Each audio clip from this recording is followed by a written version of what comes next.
Hi, I'm Coach Corey Wayne, and this is my video coaching newsletter. And the topic of today's newsletter is going to be I became a Dream Girl's priority. Well, I've got a really good success story, and this is from a guy. He's been following me for about 5 years now. And what I like about it is you see that great success is not the kind of thing that happens overnight. My work, the things I teach in 3% Man, as well as mastering yourself, especially in mastering yourself, you see things take a long time. You got to think in terms of a decade or more, especially when you're undertaking major goals and major challenges in life. If you're completely reinventing yourself in your life, it's not something that's going to be over in a few days or a few weeks or a few months or even a few years. It's a lifelong commitment to excellence and reaching your full potential. Finding a way to utilize your mindset, the story that you tell yourself on a daily basis, to get up and go do those little things that you know you need to do before you go to bed each night, because it's your actions that determine where you're going to end up 5, 10, 15, 20 years from now. Things don't just happen by accident. You don't, a guy like, you look at somebody like whether it's Zuckerberg or Jeff Bezos or Elon Musk or any of the most successful people that have become billionaires, or people that we look at as people that have kind of having made it financially, if you will, their efforts are not something that just happened in a few weeks and then all of a sudden they were billionaires. These things take years and a decade or more. And having a great life, a great social life, a great professional life, a great business, a great career, whatever it happens to be, whatever it is that you want to create for yourself in your own little part of the world, is something that's going to take time. Because you have to get experience, just like the things there in 3% Man. You have to get experience, whether it's asking girls out, calling them, or texting them, trying to set up a date, and then going out on dates. And then when you're on the dates, progressing them successfully to having a nice, successful seduction in the bedroom. You get better. And it's by interacting with other people, you learn what you like and what you don't like. And you'll see in this guy's email, he went through a lot of that. He got really good at having a lot of really beautiful women in his life.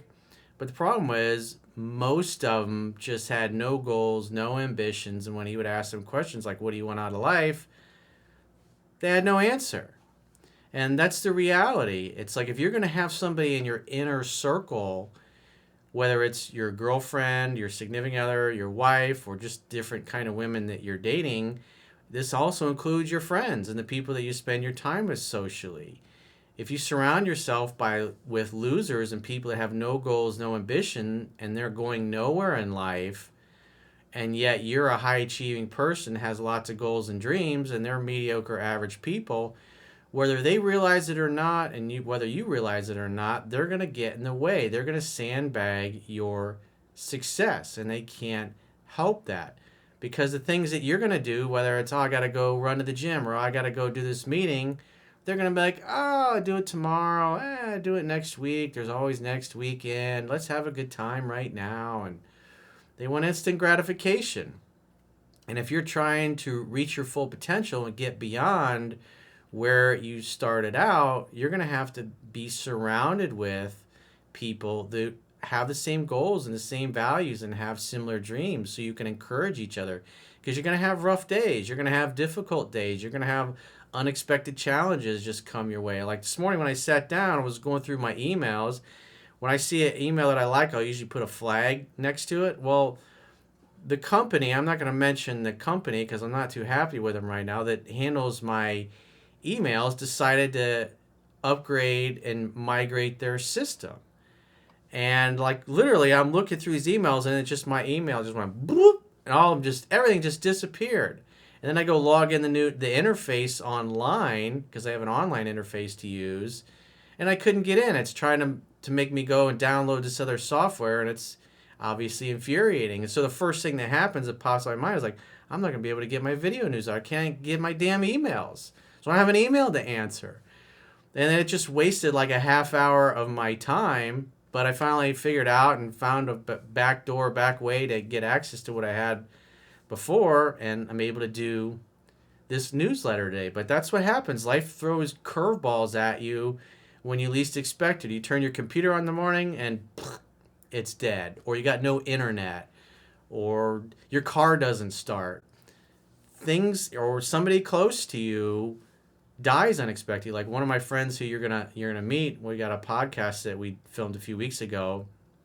He went to work one day and his fucking wife died, like just like that. Had a brain aneurysm. He's got a teenage son at the time, and it's like, oh, by the way, your wife just died. And she was somebody that was always focused on health and eating right and taking care of herself. She didn't drink, didn't smoke, didn't do nothing. She just woke up one day and goes to work, just seen his wife, and never saw her again. I mean, never saw her again live, obviously, but she died of a brain aneurysm. It's like, that's what happens. Life just throws crap at you, and it's like, you got to be able to adapt. And so if you got people in your inner circle, your inner camp, if you will, that don't have the same goals and values and don't have the same ambition that you do, they're going to hold you back from reaching your full potential. And like I said, this guy's a high achiever, and obviously if you're watching this video, you're a high achiever as well, because I don't have, for the most part, mediocre people don't watch me. And that's fine. And what you'll see that this guy did, he had lots of choice, had lots of options with women, but it's like none of them had any goals or any ambition. And then obviously he eventually found one that did, which was shocking and surprising to him when it happened. But that's why you just keep grinding away. You never know when the right opportunity is going to present itself, or the right person is going to come into your life at the most unexpected time in the most unexpected way. That's why you got to know what you want, why you want it, and you got to keep charging ahead to make it happen. As long as you got breath in your lungs, you got time to make your life the way you want it. So with that said, I got a quote, and then we'll go right into this guy's email. And the quote says, top-tier men typically date top-tier women. High-achieving men want women who can also relate to the lifestyle, and challenges of being a high achiever in a world that is comprised of mostly average, low-achieving people. They want more than just another pretty face. They want a woman who has her own goals and dreams and is looking for a teammate who knows what he wants, why he wants it, and is relentlessly trying to make that happen. Together, they can accomplish amazing things and to nurture, love, support, and encourage each other to reach their full potential together. You're either savage or you're average. I got several friends who've been with their wives for several years now, some of them several decades. And the thing that's interesting is these are all top tier, high achieving guys, and their women came from top tier families. They had parents that were ambitious, they had goals, they were a good team, and they were totally aligned to accomplish things together. Several of them, their wives have their own businesses that they run successfully, in addition to juggling kids and a family. And a lot of them work from home and work from home together. And it's like, I've used this example a lot. You look at Tom Brady, it's like, why didn't Tom Brady just marry some average girl who didn't really have any goals or ambitions? Why did he marry one of the most successful, beautiful supermodels in the world? Because they could relate to one another. She could understand the problems and challenges that he had in life, and vice versa. And because she's a high achieving woman, when he has one of those days where they lost a game or he's not feeling so great about himself, she's going to have a positive, encouraging word, because she can relate to that, because she has down days or bad days or days that things don't go well, and vice versa. When something doesn't go her way, he can be there because he's also a champion in his life, just like she is in hers. So with that said, let me get back to, I don't think I even finished reading this quote here. So let me read it again. I know I might have gone over it again. I kind of lost my train of thought there. Top-tier men typically date top-tier women. High-achieving men want women who can also relate to the lifestyle, and challenges of being a high achiever in a world that is comprised of mostly average, low-achieving people. They want more than just another pretty face. They want a woman who has her own goals and dreams and is looking for a teammate who knows what he wants, why he wants it, and is relentlessly trying to make it happen. Together, they can accomplish amazing things to nurture, love, support, and encourage each other to reach their full potential together. You're either savage or you're average. I think I read most of that.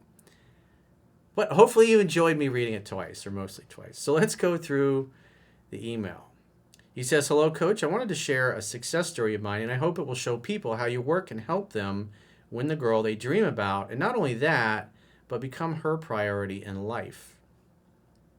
I found your work about 5 years ago when my relationship was going south. I managed to get it back at that point with your video material and book, but it was just too late to salvage it. I got my life back after that breakup, and after every relationship, I learned a thing or two, fixed my mistakes, and became a better version of myself every time. In the last 6 months, I really wanted to make my life as best as I possibly could. I cut all the toxic people from my life. I devoted more time to my business and became extremely picky with women. At that point, it was so full of women who are living meaningless lives and whose best quality is their looks, women who have no ambition or drive and just live for today and have no plans for their future. Now, you know what? There's a lot of guys in society that would be totally happy with that. But a high-achieving guy is going to be looking for a high-achieving woman who knows what she wants. Maybe she just wants to be a great mom. In other words, she has a clear vision of what she wants to experience 5, 10, 15, 20 years from now. No matter how good a woman looked, I would call her out immediately after meeting her with a straight-out question, which I think is a great question to pre-qualify with. What do you expect from life? Or you can use, what do you want out of life? Where do you see yourself 5, 10, 15, 20 years from now? It's amazing saying that to people. Just average. I say that, I ask these kinds of questions all the time. You see people, they start squirming. Oh, I don't know. I'm still trying to figure it out. He says, you would be surprised how many women were caught off guard with that. Not really. They would be like, I don't know yet. I'm still kind of looking for something. Well, Tony Robbins has this, I think it was Personal Power. He said, the road to someday leads to a town of nowhere. Well, it's too early to make any plans now. Next thing you know, 10 years have gone by, and they completely wasted the decade. And at that point, I would just say, oh, it's okay. But the interest drop could probably be seen on my face, and then the dynamics would completely change. I know exactly what you're talking about, dude, and that's happened to me like probably thousands of times in my life.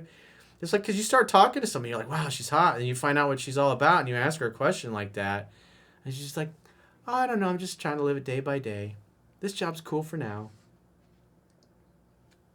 That's like, when you hear something like that, for a guy like me who's like this is a new experience for this guy, but it's like I've been experiencing this for a lot of years, and it's hard to remain interested when a girl has no goals, no ambitions, no dreams, or just can't talk about them, or doesn't articulate it, or doesn't want to talk about it.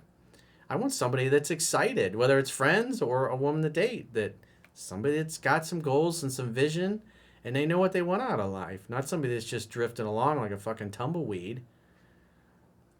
They would do absolutely anything to win me since they realize that I am higher value than them. It's true. Because they can see you're not that into it anymore. And they're not going to be able to skate by with just their looks, which they can get away with most average guys they encounter. They would literally offer themselves on a plate, but at that point, I was no longer interested. Dude, I totally feel you on that. I've had that experience too many times. It's a sad thing if you think about it. It's like most people just drift through life.